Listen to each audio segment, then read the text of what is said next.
안녕하세요, 여러분. 엉클조의 행복한 재무설계. 자, 이제 무더위도 한풍 가는 것 같고, 여러분들하고 같이 금융상품에 대해서 오늘까지 조금 더 덧붙이는 시간을 가지고 다음 우리한테 주어진 길을 가야 될 것 같습니다. 제가 지난 시간에 펀드에 대해서 말씀을 드렸는데, 펀드만큼 또 여러분들을 혼란스럽게 만들고 좀 복잡하고 어려운 분야가 또 하나 있습니다. 바로 보험입니다. 보험은 저도 보험권에서 근무를 하고 많은 분들한테 보험 상품을 권해보고 저 스스로도 공부를 해봤지만 참 지금까지도 모르겠는 분야가 바로 이 분야인 것 같습니다. 펀드를 물어보시면 저한테 잠깐 시간적 여유를 주면 제가 다 뭔가 답을 드릴 수 있는데, 보험은 아직까지도 이게 저한테 좀 뭔가 매끄럽고 확 와닿지 않는 그런 부분이 있지만, 그래도 얘기를 안 할 수 없는 분야여서 제가 오늘은 보험에 대해서 여러분들하고 같이 한번 생각해 보도록 하겠습니다. 자, 오늘의 제목을 제가 좀 이상하게 잡았습니다. 보험은 보험일 뿐이야 라고 잡았습니다. 같이 떠나시죠.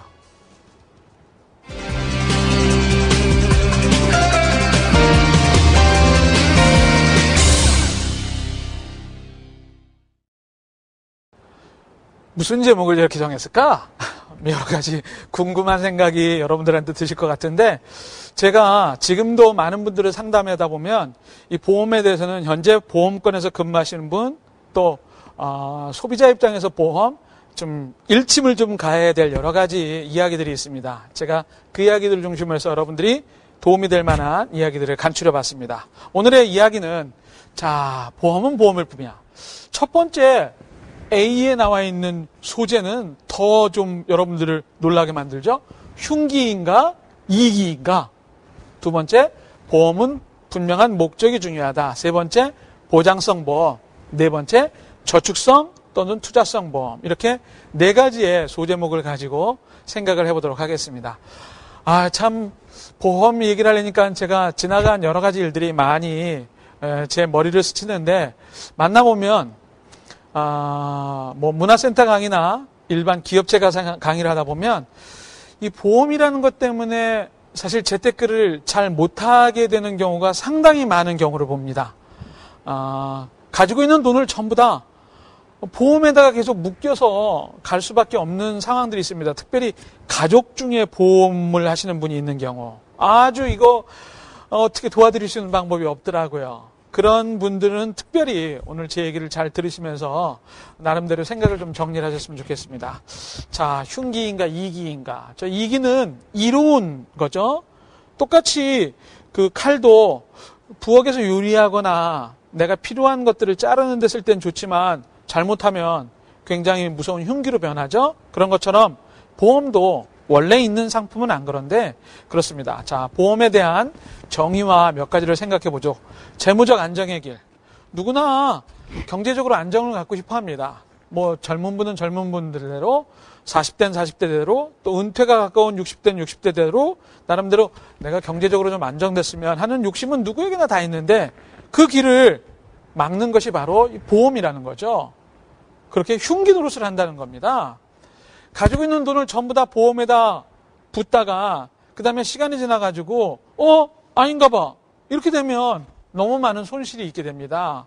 그래서 제가 이따 마지막에 드리는 몇 가지의 좀 정리되는 말들 잘 기억을 하셔가지고 여러분들이 좀 도움을 삼으셨으면 좋겠습니다. 글쎄요, 이게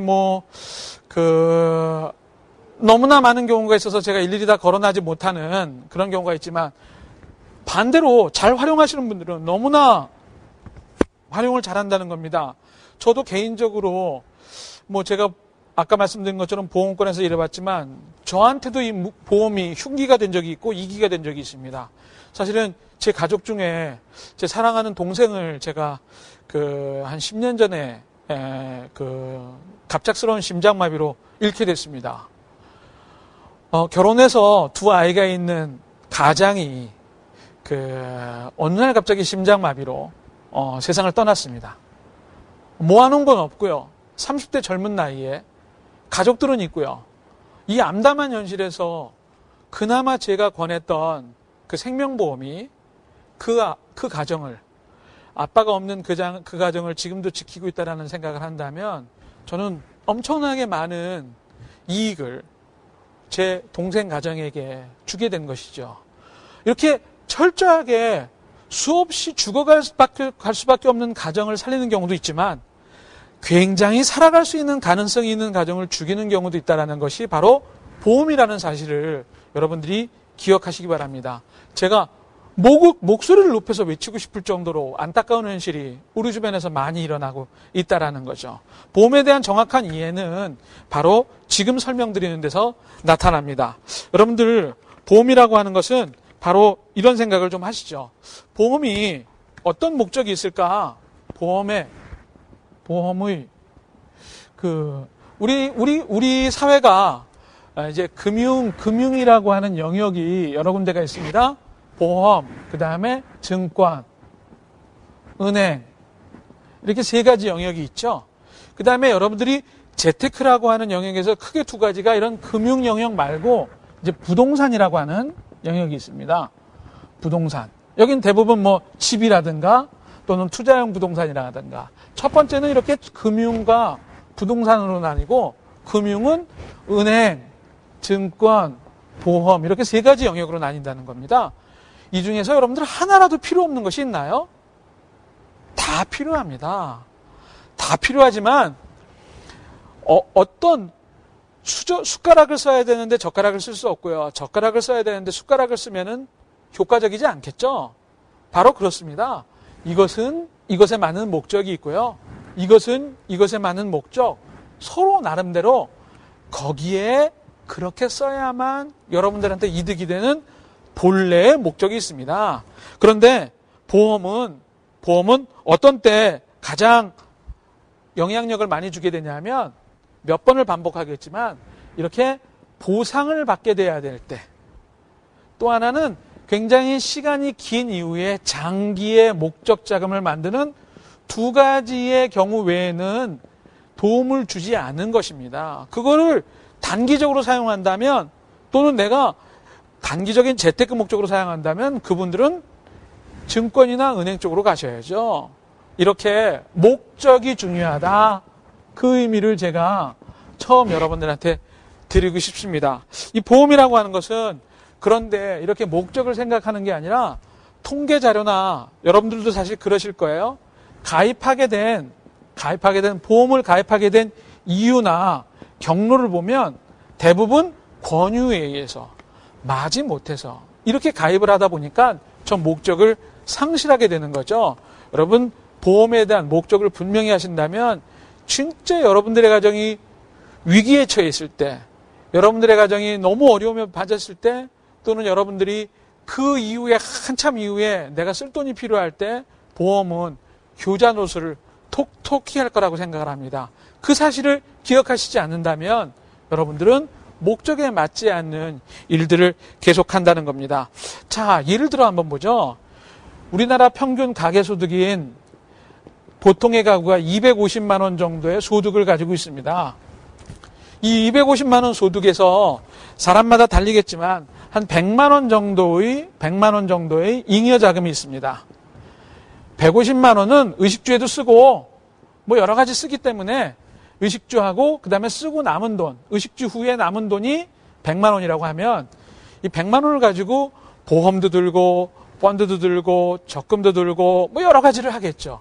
그런데 이 100만 원을 어떤 사람은 가족의 권유에 의해서 거의 80% 이상 100% 가까이를 보험에만 의존하는 사람이 있고, 다른 사람은 이 100만 원을 보험, 증권, 은행 이렇게 목적에 따라서 잘 사용합니다.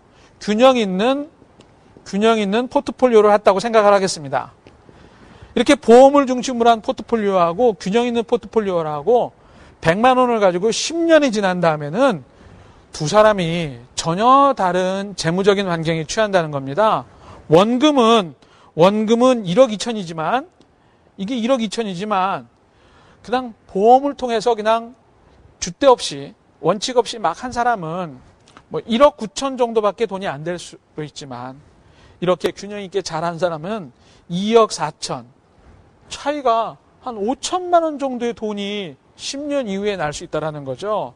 여러분들이 이런 생각을 해보신다면 보험은 어떻게 보면은 재테크의 걸림돌일 수도 있지만, 장애물일 수도 있지만, 어떻게 되면 보험은 재테크의 지름길일 수도 있다는 양면이 있다는 겁니다. 이 사실을 잘 기억하시면 여러분들이 과연 왜 내가 보험이라는 상품을 가입하고 이걸 어떻게 활용해야 되는지에 대한 답이 조금 나올 거로 생각을 합니다. 제가 지금 드린 이야기를 좀 정리해서 한번 이야기를 하죠.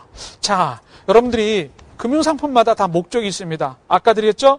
은행, 증권, 보험 다 나름대로 의미가 있습니다. 아주 작은 단돈 5만 원의 돈을 보통 예금에 넣어놓는다 하더라도, 또는 1억의 돈을 채권을 산다 하더라도